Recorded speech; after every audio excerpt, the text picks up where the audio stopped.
Welcome to Manju kitchen. இப்போ நம்ம மஞ்சு கிச்சன்ல ஒரு குருமா பார்க்க போறோம். இது எங்க வீட்டு குருமா. இந்த குருமாவை நாங்க செஞ்சோம்னா எங்க வீட்டுல எல்லாருமே விரும்பி சாப்பிடுவாங்க. இந்த குருமாவை நான்வெஜ்னால நான்வெஜ்ஜா செய்யலாம், வெஜ் நேரத்துல வெஜ்ஜாவும் செய்யலாம். இந்த குருமா நம்ம எப்படி செய்ய போறோம்ன்றது பார்க்க போறோம். அதுக்கு தேவையானது 2 தக்காளி, 2 வெங்காயம்.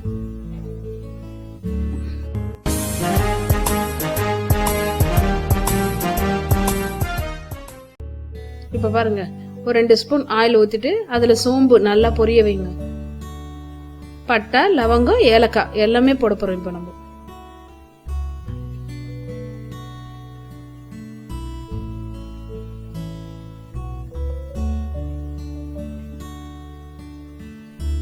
இப்போ பட்டை, லவங்கம், ஏலக்காய் நல்லா பொரிஞ்ச உடனே வெங்காயத்தை போட்டு நல்லா வதக்க போறோம்.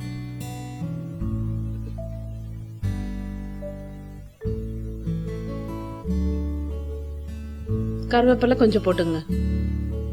வெங்காயத்துல இப்ப நம்ம பாதி வெங்காயம் வதக்க போறோம், பாதி வெங்காயம் அரைக்க போறோம்.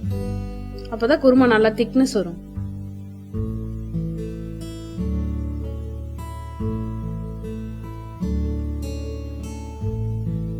இப்ப பாருங்க, வெங்காயம் பொன்னிறமா வரும்போது கூட தக்காளி ஆட் பண்ண போறோம். இப்போ நம்ம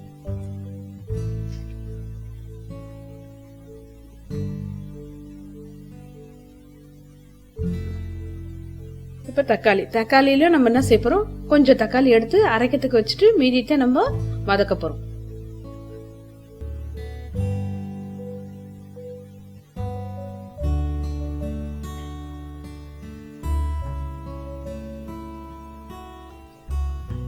திடீர்னு சட்னி செஞ்சோம் பத்தலனா, நம்ம வீட்டுல கெஸ்ட் வரும்போது இந்த குருமா நீங்க செஞ்சீங்கன்னா நிறைய பேருக்கு பரிமாறத்துக்கு நல்ல வசதியா இருக்கும். இது சட்னியோட நிறைய பேர் இருக்கும்போது இந்த குருமா பண்ணோம்னா நிறைய இருக்கும். இப்போ மஞ்சள் பொடி,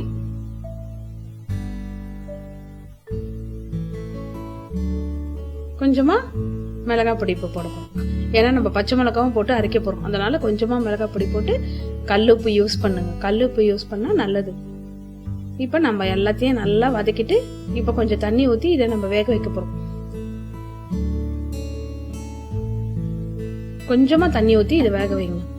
இந்த வெங்காயம் தக்காளி வேகத்துக்குள்ள நம்ம போய் இப்ப நம்ம எல்லாம் அரைச்சிட்டு வந்திருக்கோம்.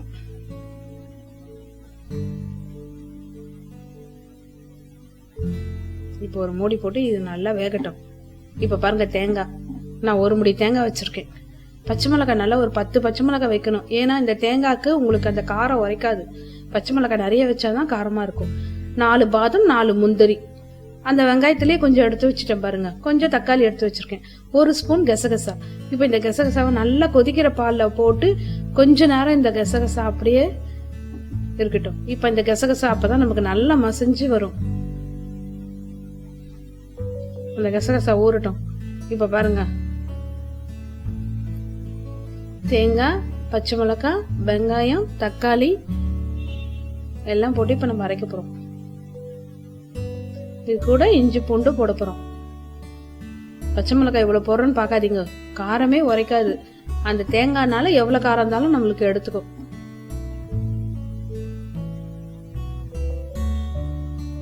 இப்போ முந்திரி 4, பாதம் 4. நல்ல திக்னஸ் வர்றதுக்காக நம்ம முந்திரி, பாதம், கசகசா எல்லாம் போடுறோம். இந்த மாதிரி ஊறதுனால கசகசா உங்களுக்கு நல்லா மசிஞ்சிடும். இப்ப 4 பல்லு பூண்டு, 1 துண்டு இஞ்சி, தோல் சீவின இஞ்சி. இப்ப எல்லாம் உங்களால எவ்வளவு இதை நல்லா மசிய வைக்க முடியுமோ அவ்வளவு மசிய வச்சிருங்க. 1 ஸ்பூன் சோம்பு போடுங்க, நல்லா டேஸ்டா இருக்கும். நல்லா இத பாருங்க, மிக்ஸி இன்னும் நல்லா மசிஞ்சா கூட நல்லா மசிய வைங்க.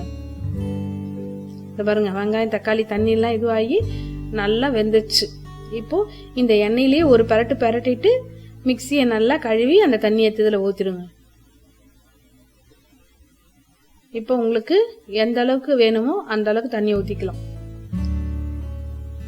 சப்பாத்திக்குன்னா பாதியிலே ஊத்திடலாம். இப்ப வதக்குறீங்கல்ல, இப்ப இந்த தக்காளி வெங்காயம் வதங்கிச்சு பாருங்க, அதுலயே நீங்க மட்டன் போடலாம், சிக்கன் போடலாமா. சிக்கன் போட்டா சிக்கன் கிரேவி, மட்டன் போட்டா மட்டன் கிரேவி. வெறும் தக்காளி போறதுனால இப்ப தக்காளி கிரேவி ஆகுது. தக்காளி குருமாவும் வைக்கலாம், மட்டன் குருமாவும் வைக்கலாம், சிக்கன் குருமாவும் வைக்கலாம். அந்த தக்காளி வேகும் போதே நல்லா ஒரு விசில் நல்லா வேக வச்சிருங்க. சிக்கன் இருந்தா, மட்டன் இருந்தா நல்லா ஒரு 3 விசில் வேக வச்சிருங்க. தேங்காய் கசகசா கடைசியில ஊத்தும் போது ஒரு கொதி தான் வரணும். அதனாலதான் நம்ம முதல்ல விசில் வர வச்சுட்டு அப்புறமா தேங்காய் கசகசா நம்ம போடுறோம். இத குக்கர்ல செய்யலாம். நான் உங்களுக்கு காட்டணும்ன்றதுக்காக இப்ப நான் கடாயில செய்யறேன். இப்ப பாருங்க, கொஞ்சம் நெய் போட்டாவே நல்லா வாசனையா இருக்கும். நெய் போட்டு கருவேப்பிலை கொத்தமல்லி போட்டு இந்த மாதிரி கொதி வரும்போதே நம்ம நிறுத்திடணும். தேங்காய் போட்டுட்டு ரொம்ப நேரம் கொதிக்க கூடாது. அதனாலதான் குக்கர்ல நான் என்ன சொல்றேன்னா, நல்லா மட்டனையோ சிக்கனையோ நல்லா வேக வச்சுட்டு கடைசியில திறந்து ஒரே ஒரு இது அந்த நமக்கு அந்த பச்சை மிளகாய் வாட போகணும், அதுக்காக நம்ம கொதிக்க வைக்கணும். அந்த தேங்காய் பால் வாசனையும் அவ்வளவு நல்லா இருக்கும். ரொம்ப கொதிக்க விடாத இது மாதிரி குருமா எடுத்தோம்னா இந்த மாதிரி திக்னஸா வரும். இல்லைன்னா தண்ணி வேற குருமா வேற ஆயிடும்.